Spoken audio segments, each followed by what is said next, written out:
तो श्रोताओं, आपने पिछले हफ्ते जो बातचीत सुनी, हमारे साथ थे संदीप त्रिवेदी। संदीप त्रिवेदी जी से बातचीत फिर से बढ़ाते हैं आगे। तो संदीप भाई, फिर से आपका स्वागत है हमारे कार्यक्रम मन की आंखों से में रेडियो मधुबन 90.4 FM पर। जी बहुत बहुत धन्यवाद शरद भाई। संदीप भाई, जिसमें आप के ऊपर सिर्फ अपने आप को आगे बढ़ाने का, कुछ पढ़ने लिखने का समय था, लेकिन फिर एक हर किसी व्यक्ति के जीवन में आ जाती है जब उसको अपना पेट भी पालना होता है और अपने रोजगार के बारे में भी सोचना होता है। तो उस बारे में किस प्रकार से आप सोच रहे थे, क्या दिमाग में चल रहा था, कहाँ लोगों ने, जैसे कहते हैं कि हम जब रोजगार ढूंढते हैं तो चप्पलें गिर जाती हैं और फाइल हाथ में रहती है, तो आपके साथ क्या हो रहा था?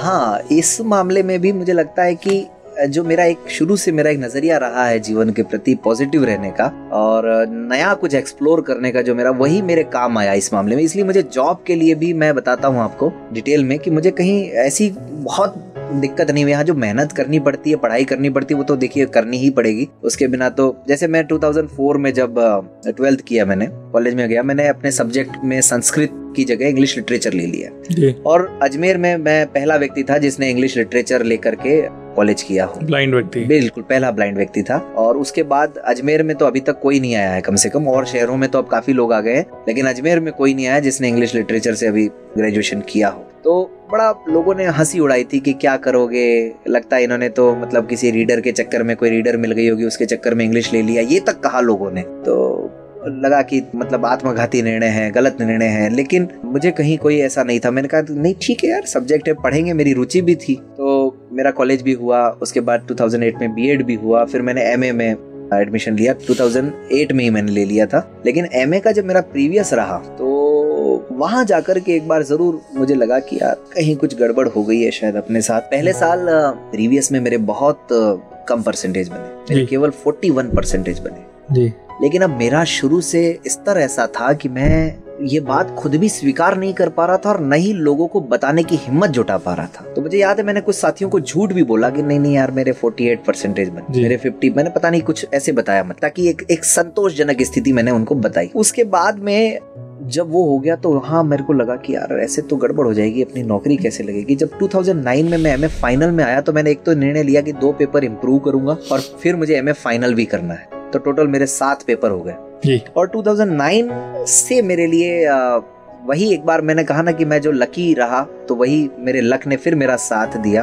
और क्योंकि साथ इसलिए दिया कि वहां पर भी कहीं ना कहीं मेरा जो वही एक एक्सप्लोर करने की जो नीति थी वो मेरे काम आई। 2009 में जुलाई में अजमेर में क्या हुआ, NTPC national thermal power corporation ने कंप्यूटर लैब स्टार्ट की जिसमें कंप्यूटर टीचर को पेमेंट भी उनकी तरफ से मिलना था जी। मुझे याद है जुलाई में 5 या 6 जुलाई की बात होगी, मैं ऐसे ही खाना खा के लौट रहा था अपने घर को, तो मेरे इस टीचर का फोन आया कि भाई स्कूल आ जाओ फटाफट। मैंने कहा ठीक है सर आ जाता हूँ। वहाँ जाकर के मुझे बताया गया कि कल अपने डॉक्यूमेंट्स वगैरह लेकर के स्कूल आ जाना। मैंने कहा क्यों सर, कैसे? तो उन्होंने कहा कि भाई आपको कंप्यूटर टीचर बनना है यहाँ पर, पहले कभी कहीं पढ़ाया? मैंने कहा नहीं सर। तो डिग्री है? मैंने कहा हाँ सर। तो ठीक है कल आ जाओ। और फिर मैं जब अगले दिन गया तो मुझे सारी कहानी पता चली कि जिस व्यक्ति को इंस्ट्रक्टर बनाया था, दिल्ली से कोई थे गोपाल जी, उन्होंने मेरा नाम सजेस्ट किया और वो खुद नहीं कर पा रहे थे, यहाँ के माहौल में वो ढल नहीं पा रहे थे, वो भी दृष्टिबाधित थे। और मेरा नाम क्यों सजेस्ट किया, क्योंकि उससे 7-8 महीने पहले मैं दिल्ली जाकर के टीसीएस की तरफ से एक कंप्यूटर कोर्स होता है 3 महीने का, मैत्री करके, उसके लिए मैं एग्जाम देने गया था। अनफॉर्चुनेटली उसमें सिलेक्ट तो नहीं हुआ था, लेकिन उन्होंने मुझे देखा था कि यार ये लड़का जो है कुछ कर सकता है आगे जाकर के, तो बस उन्होंने, क्योंकि वो मुझे जानते थे तो मेरा नाम ले लिया। अगर मुझे जाने कैसे, मैं दिल्ली गया, मैं दिल्ली जाता ही नहीं national association for the blind RK Puram में, तो वो मुझे जानते नहीं मेरा नाम। तो वहां मुझे एक अभी तक तो मैं घर वालों से पैसे ले रहा था, लेकिन वहां पर मुझे कंप्यूटर टीचर की जॉब उन्होंने जब मेरा नाम लिया तो मुझे मिल गई और मेरी सैलरी शुरू हो गई 5000 रुपीज। तो मेरा जो खाने का खर्च था, मेरी पढ़ाई का जो खर्च था, रूम का किराया था, वो मेरा वहां से निकलने लगा। तो एक तरह से मेरी जॉब की शुरुआत 2009 में हो गई। उसके बाद 2009 से 2011 तक मैं वहीं रहा, ब्लाइंड स्कूल में जॉब चलती रही। 2011 में मैंने एग्जाम दिया 2nd ग्रेड का, चूंकि इंग्लिश मेरा सब्जेक्ट था, इंग्लिश में बच्चे बहुत कम थे मतलब ब्लाइंड फील्ड में उस समय, तो मेरा सिलेक्शन हो गया 2nd ग्रेड में, जो मेरिट बनी थी उसमें मैं स्टैंड कर गया। तो ऐसे करके मेरा गवर्नमेंट जॉब मुझे मिला। फिर उसके बाद 1 साल बाद ही 1st ग्रेड का एग्जाम दिया, वहां भी मेरा सिलेक्शन हो गया। 162 उसमें रैंक रही थी मेरी। तो ये जॉब की कहानी रही। लेकिन इस पूरी बातचीत में एक चीज यह रह गई कि ये सब जो आप कर रहे थे हायर एजुकेशन में, काफ़ी सारा कंटेंट आपको पढ़ना होता है, कंपटीशन की तैयारी के लिए काफ़ी चीज़ें पढ़नी होती हैं, तो ये सब चीज़ें कैसे अरेंज होती थी, रीडर्स कैसे मिलते थे? हाँ बिल्कुल, ये देखिए शुरू से ही 9th क्लास में जब से हम आए थे, 8th क्लास तक तो थ्रू आउट ब्रेल लिपि से पढ़ाई की। 9th में जब आए तो फिर कैसेट्स का सिस्टम शुरू हो गया। जब अपन कहीं एक सिस्टम के अंतर्गत जब रहते हैं, जैसे हॉस्टल में हम लोग रहते थे, तो वो एक परंपरागत तरीका चलता रहता है। हाँ भाई, अब आप 9th में आ गए तो हमारी कैसेट्स ले लो, पढ़ लो।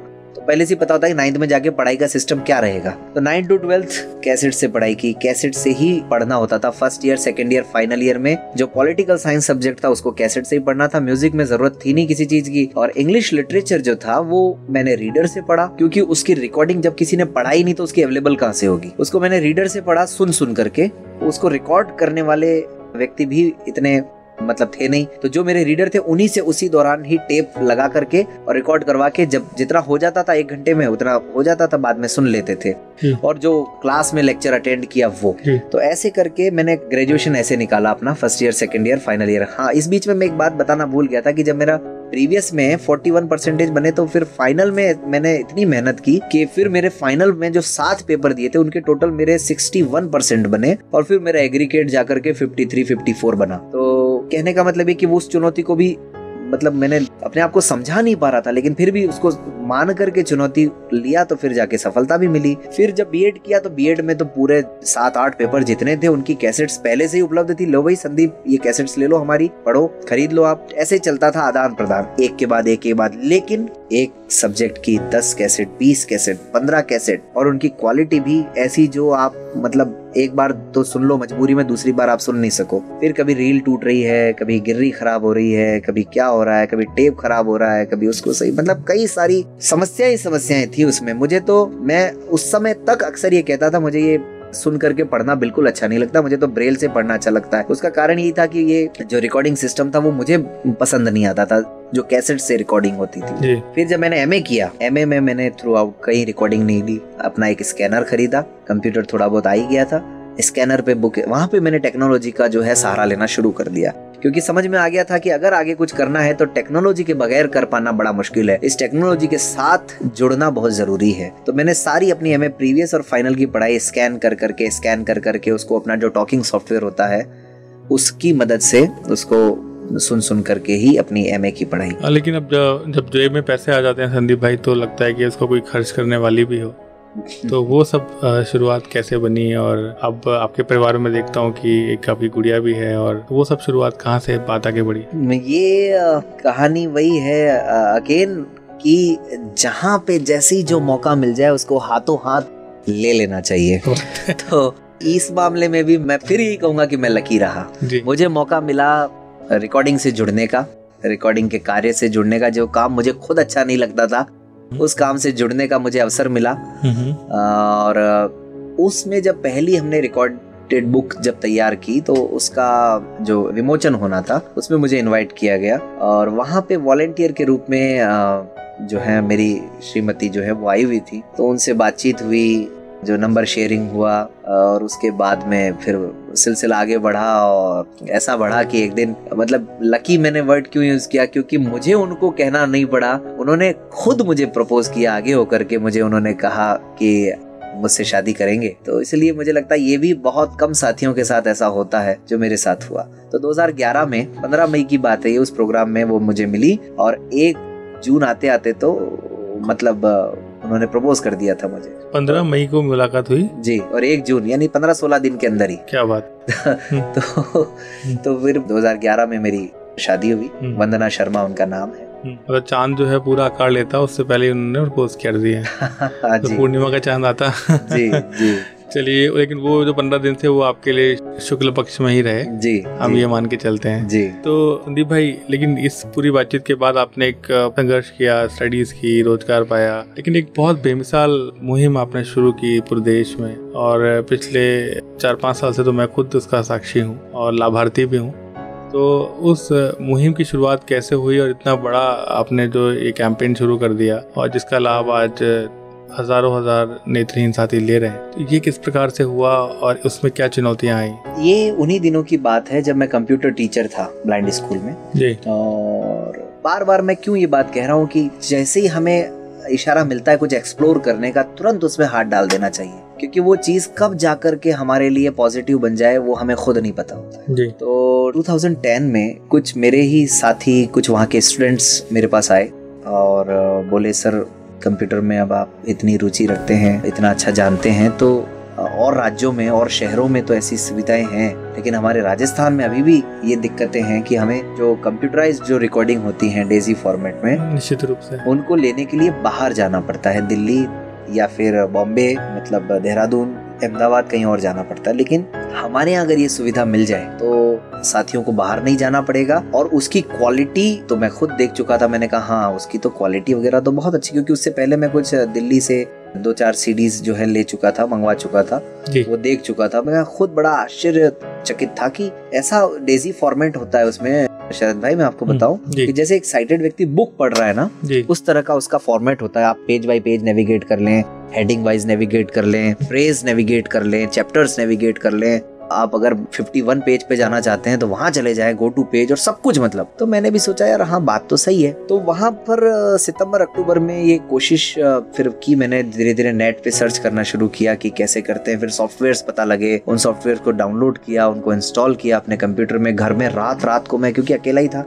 तो आप समझ रहे हैं कि शादी होने के बाद स्थितियां बदल जाती हैं, लेकिन उस समय तो मैं बिल्कुल अकेला था, तो मेरे पास समय की कोई कमी नहीं थी। तो रात को जाग करके उसकी जो हेल्प फाइल होती थी उसको मैं पढ़ता था, पढ़ करके एक एक चीज को समझता था।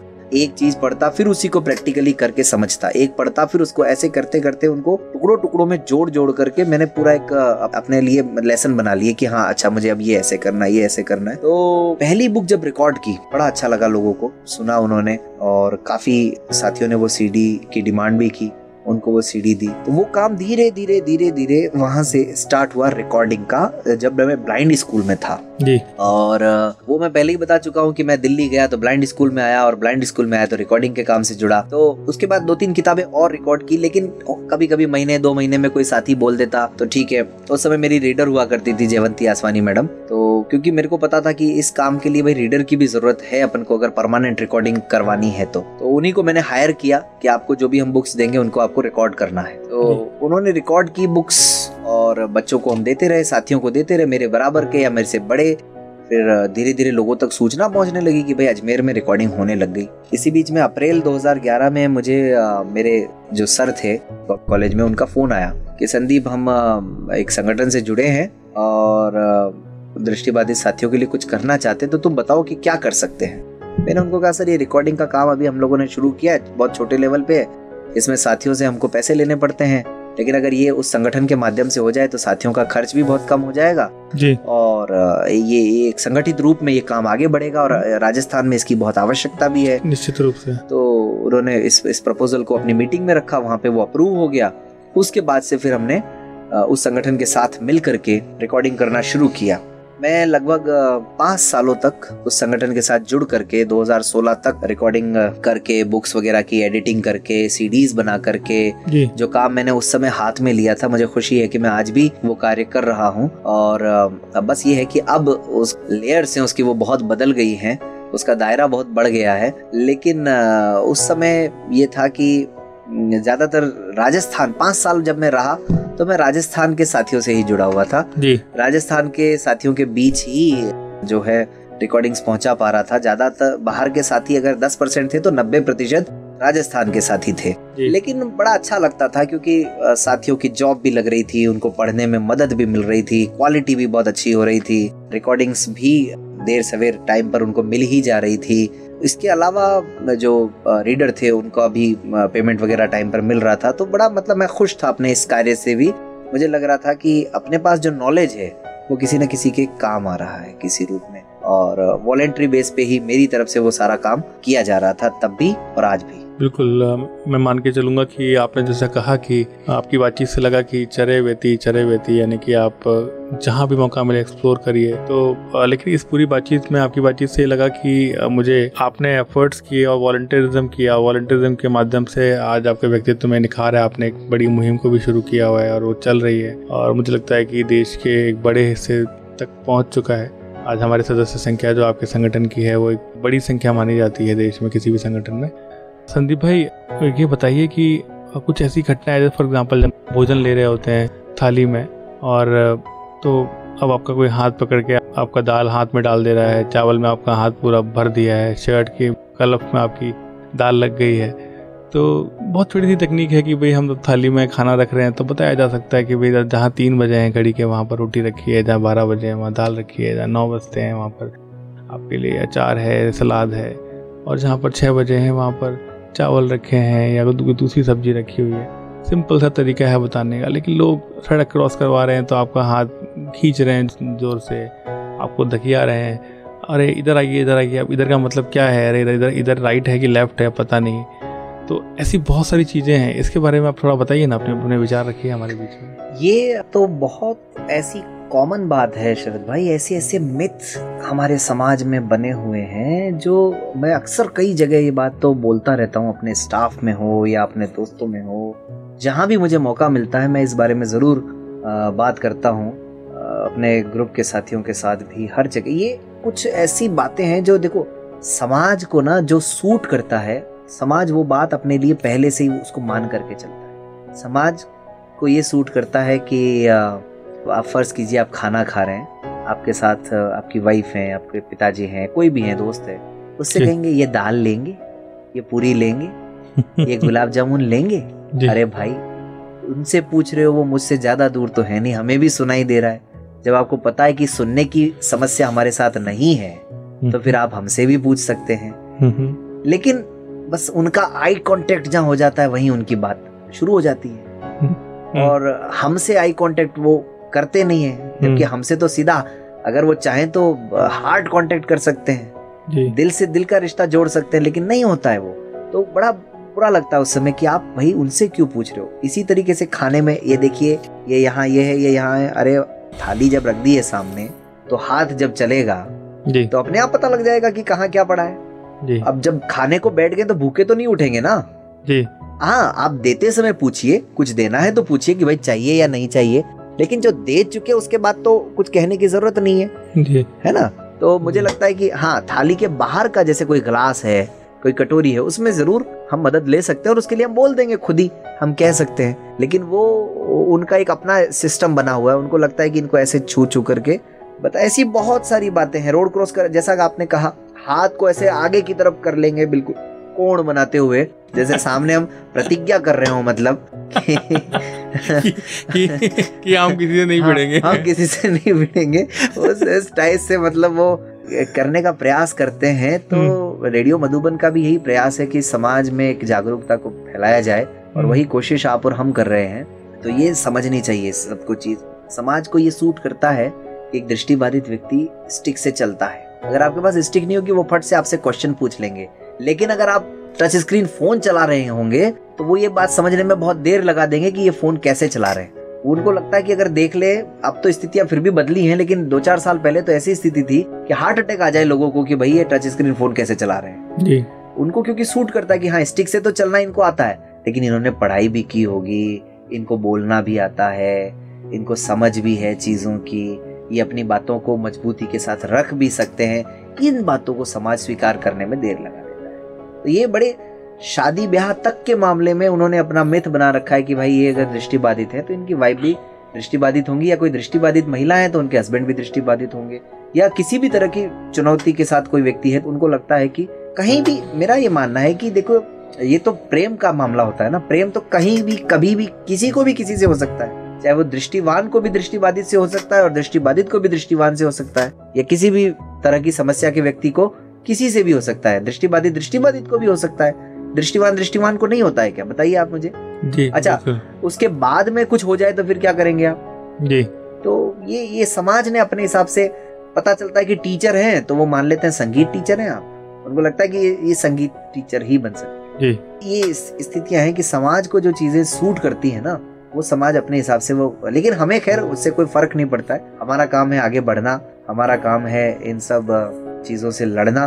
तो वो हम बखूबी अपनी काबिलियत को साथ में लेकर के लड़ भी रहे हैं, चल भी रहे हैं, और लोगों को लड़ा भी रहे हैं, आगे भी ले जा रहे हैं, और एक दूसरे से सीख भी रहे हैं, सिखा भी रहे हैं, पढ़ भी रहे हैं, पढ़ा भी रहे हैं, सब कुछ कर रहे हैं। जैसे बहुत सारे टैबूज हैं संदीप भाई, जैसे आप अपनी पत्नी के पीछे स्कूटर पे बैठ के जाते हैं, जो कि एक अलग तरह का ट्रेडिशन है। मतलब सामान्यतः पुरुष गाड़ी चला रहा होता है। मैं बता रहा हूँ ना, सुबह जब मेरी वाइफ मुझे छोड़ के आती है मेन रोड तक, तो वो मुझे बताती है अक्सर कि जो लड़कियां हैं वो आपको देख रही होती हैं, जो लड़के हैं वो मुझे देख रहे होते हैं। और वो उनका देखने का नजरिया यही होता है कि यार ये या तो इस महिला में कोई प्रॉब्लम है, या ये चक्कर क्या है कि भाई ये इतना हट्टा कट्टा अच्छा खासा बंदा जो है पीछे बैठा हुआ है और ये चला रही है गाड़ी।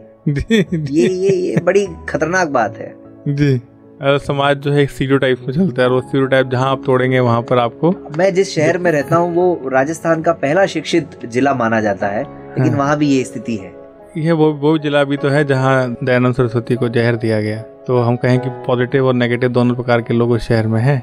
खैर, लेकिन हम शहर से बात हटाते हैं। लेकिन शहर की जब बात आई तो पब्लिक ट्रांसपोर्ट की बात भी आई, जिसमें आपने कहा कि कॉलेज के दिनों में जब आपको समस्या आती थी जाने वाने पब्लिक ट्रांसपोर्ट को लेकर, दिल्ली में मुझे लगता है कि काफ़ी इंडिपेंडेंट लाइफ है। क्योंकि इंडिपेंडेंट होने के लिए एक विजुअली चैलेंज व्यक्ति को खाना पकाना भी आना चाहिए, अपने कपड़ों की सार संभाल भी आनी चाहिए, पब्लिक ट्रांसपोर्ट से वो मूव भी कर सके, जा भी सके। तो पब्लिक ट्रांसपोर्ट को लेकर अजमेर की हालात काफ़ी गंभीर हैं। और वहाँ पर हालांकि टेम्पो सिस्टम है, टेम्पो सिस्टम काफ़ी कन्वीनियंट रहता होगा ऐसा मैं मानता हूँ। लेकिन उस बात को अभी हम एक बार साइड में रखें तो ये बताइए कि ना कि इंडिपेंडेंट होने के लिए आप कैसे मैनेज करते हैं? जैसे आप अपनी पर्सनल हाइजीन, कपड़ों का मैनेजमेंट कैसे किया ये सब इतने लंबे समय तक? देखिए, इसको दो भागों में बांटते हैं। जब शादी हो गई उसके बाद तो मैंने इस बात पर ध्यान देना बंद कर दिया। मैं बिल्कुल ईमानदारी से स्वीकार करता हूँ, मेरे कपड़े वगैरह और जो भी है वो वाइफ मैनेज करती हैं।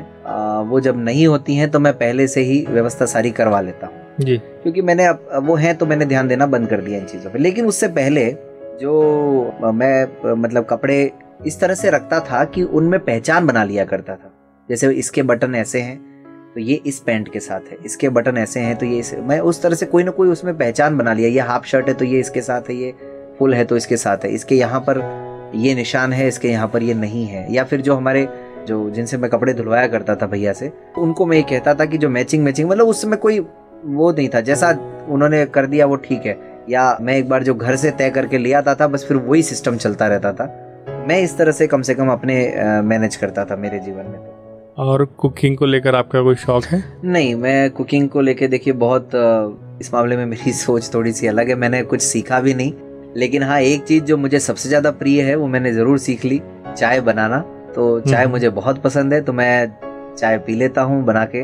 जब भी ऐसा लगता है कि अभी कोई बनाने वाला है नहीं तब, या फिर ऐसे समय पे जब मुझे पीनी होती है जब बनने की उसकी संभावना नहीं होती है, तो मैं अपनी, क्योंकि मुझे चाय का बहुत शौक है तो वो चाय ज़रूर मैं बनाता हूँ, अच्छी तरह से बना लेता हूँ, कोई दिक्कत नहीं। आपको गाने गुनगुनाने का, कविता पाठ करने का भी शौक है? आप कविता के मंचों पर भी रहते हैं, आपने बड़े बड़े कवियों के साथ शिरकत की है, मंच शेयर किया है, तो कुछ सुनाइए ना रेडियो मधुबन के श्रोताओं को अपनी कविता में से। जी, तो मुझे कविताएं लिखने का बड़ा शौक है जी एक्चुअली जी। और समाज को और समाज में जो व्याप्त इस तरह की जो विरोधाभासी बातें हैं उनको लेकर के मुझे बड़ा लिखना अच्छा लगता है। कविता लिखी थी वो, इसकी कुछ लाइनें मैं सुना देता हूँ यहाँ पर जी। सपने अधूरे रहते क्यों हैं, अपने पराए होते क्यों हैं, सपने अधूरे रहते क्यों हैं, अपने पराए होते क्यों हैं, आँखों में जिनके निंदिया नहीं है फिर भी वो सपने संजोते क्यों हैं, सपने अधूरे रहते क्यों हैं, अपने पराए होते क्यों हैं, जीवन का बस ये ही दस्तूर है, चाहा था जिसको वही दूर है, जीवन का बस ये ही दस्तूर है, चाहा था जिसको वही दूर है। बहुत बढ़िया। सब कुछ खोकर भी न कुछ पा सका जो, सब कुछ खोकर भी न कुछ पा सका जो, नियति के हाथों मजबूर है, भीड़ में सबको हंसाने वाले तन्हा अकेले रोते क्यों हैं, सपने अधूरे रहते क्यों हैं, अपने पराए होते क्यों हैं। ये एक मैंने बहुत पहले लिखी थी कविता, बहुत बढ़िया, तो मुझे बहुत पसंद है, इसलिए अक्सर मैं यही सुनाता रहता हूँ। बहुत अच्छी लिखी है आपने, कंपोज भी बहुत अच्छी की है।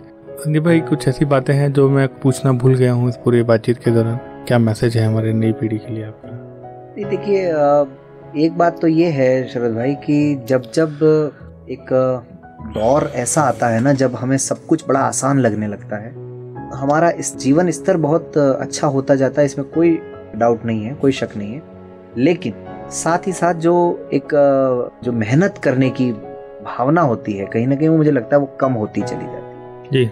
आज हमारा जो दृष्टिवादी समाज है उसमें भी मैं देखता हूँ कि टेक्नोलॉजी में हमारे साथी बहुत एक्सपर्ट हो गए हैं, बहुत कुछ कर रहे हैं ऐसा जिसकी कल्पना आज के 5 साल पहले नहीं की होगी किसी ने जी।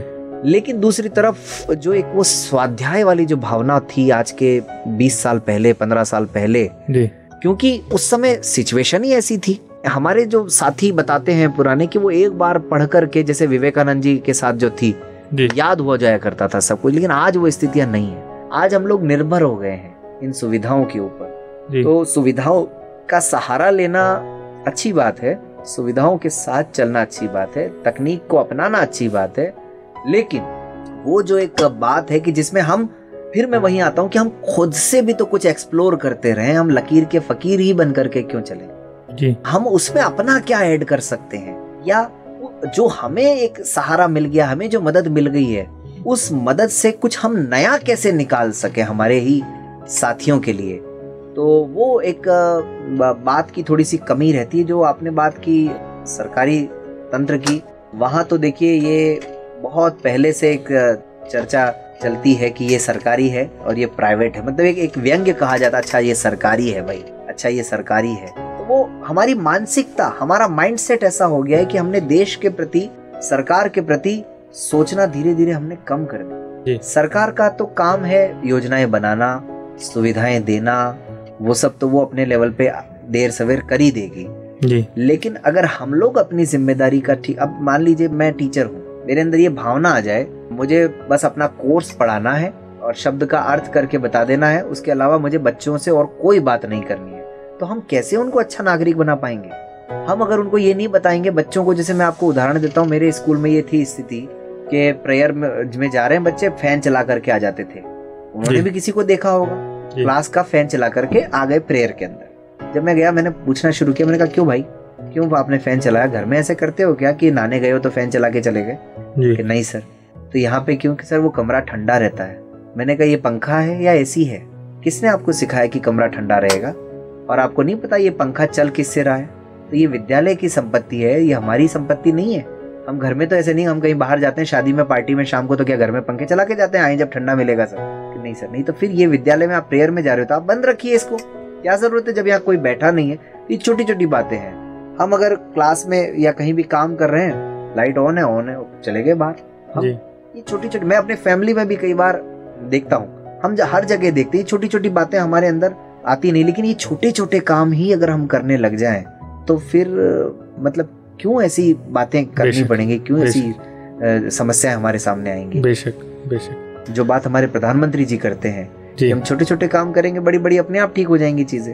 जी बिल्कुल। जैन कम्युनिटी में एक विधा है जिसे कहते हैं अणु ज्ञान, तो वो भी यही कहता है कि छोटी छोटी जो बातें हैं उसी में जीवन है। हम ईमानदार रहें, हम सच बोलें, हम किसी पर हिंसा ना करें, तो जीवन अपने आप अच्छा होगा। तो श्रोताओं, ये बातचीत थी। सुनते रहिए रेडियो मधुबन, सुनते रहिए, मुस्कुराते रहिए। 90.4 FM।